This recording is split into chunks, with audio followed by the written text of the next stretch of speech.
In the freezing expanse of the North Sea, an offshore oil platform known as Rig V-19 stood against the black water.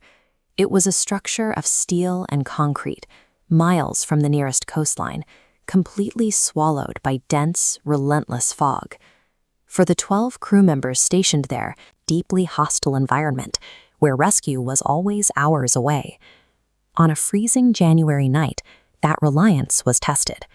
It started without alarms or explosions, but with a standard, routine systems check in the rig's primary control room. Safety manuals and evacuation drills prepare offshore crews for mechanical failures, sudden pressure drops, and electrical fires.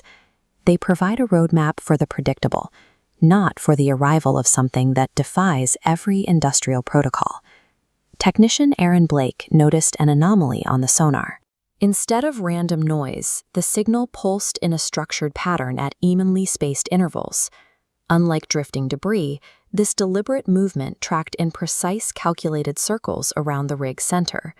Physical symptoms followed the digital warnings. Crew members reported the ocean below appearing unnaturally dark, absorbing the security lights rather than reflecting them. Then, at exactly 2:11 a.m., the entire rig experienced a simultaneous 3-second power fluctuation. By the next morning, Aaron checked the sonar again. Look at this vertical cross-section tracking the rig's main supports. The signal had left the ocean floor. The data points were inside the perimeter, climbing upward along the columns. The readings contradicted the laws of the environment. Whatever triggered the sonar had mapped the underwater architecture and was now moving vertically through the structure itself. The breach manifested on the lower decks first. An inspection team descended and found a thick, shadow-like substance spreading slowly across the freezing metal walls. It clung to the support beams like a living oil slick. When the crew's flashlights hit the surface, the substance physically recoiled, shifting away from the brightness, while the ambient air temperature in the corridor plummeted. Almost immediately, the rig's communication systems began to fail. Open radio channels filled with heavy static, quickly replaced by the sound of overlapping, distorted human voices echoing across the entire network. This waveform graphic demonstrates a phenomenon observed in the recovered data. The interference wasn't just noise, it was a shadow frequency. As seen here, the secondary waveform perfectly matched the timing and peaks of human speech, echoing words before they were even finished. These failures were intentional. By mimicking human outputs, the source of the signal was effectively prying the crew off from one another, turning their primary safety tool into a source of confusion. That isolation quickly turned physical. A maintenance worker named Jason stepped into a lower deck corridor during his shift and never checked back in. Security footage captured him walking normally toward a secure sector. The lights flickered briefly. When the feed stabilized, the corridor was entirely empty. There were no signs of a struggle, no blood. He simply ceased to occupy the space. Chaos broke out across the platform. Locked doors sprang open. Heavy drilling equipment activated without command, and a low, heavy scraping sound began vibrating through the metal floorboards.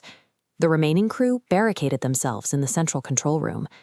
Suddenly, every single radio channel activated at once, blasting an overlapping chorus of human voices repeating 3 words. "We are here." Aaron pulled up a live camera feed from the lower decks. The dark mass Maya found earlier was no longer flat against the wall. It was shifting, bubbling, and extending slender appendages that tested the air before retracting back into the sludge. Then the feed switched to the corridor where Jason had vanished.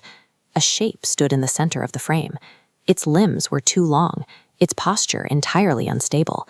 Pieces of the dark mass shifted together, forming fragments of Jason's face, staring into the camera with completely black eyes. The figure didn't just look like Jason, it spoke with his exact voice. The ocean had found a way up, and it was now wearing the faces of the people it had taken. The rig plunged into a total blackout. When the emergency lights flickered on, the internal geometry of the platform had collapsed. Corridors twisted back on themselves, trapping the crew in physical loops that shouldn't have existed. As the survivors tried to navigate the shifting hallways, they found their paths blocked.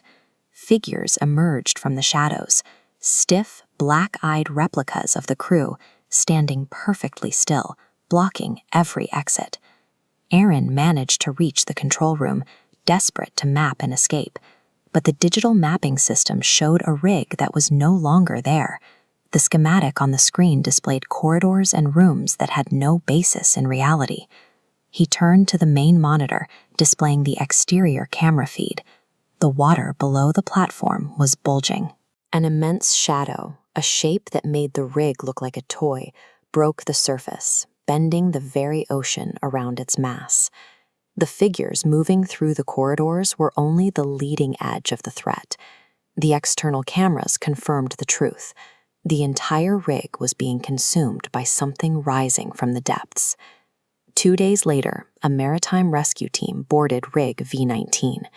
They found the entire platform completely abandoned, every surface coated in a thin layer of that same dark, viscous substance. They combed every level, searched every deck, every maintenance shaft. They found 0 bodies and 0 signs of a struggle. The evacuation pods remained perfectly locked in their bays. Investigators managed to recover a single fragmented audio transmission from the control room's hard drive. Through a wall of heavy static, a layered, distorted voice repeated one phrase over and over. "It's not the rig anymore." The structure remains empty today, but the surrounding waters do not. Commercial ships passing through those coordinates consistently report anomalous signal interference. Radar operators frequently track submerged entities, keeping pace with their vessels, just below the surface. Humanity pushed its industrial reach deep into the dark of the North Sea. In doing so, we woke an ancient intelligence that remains active, adapting, and waiting patiently in the deep.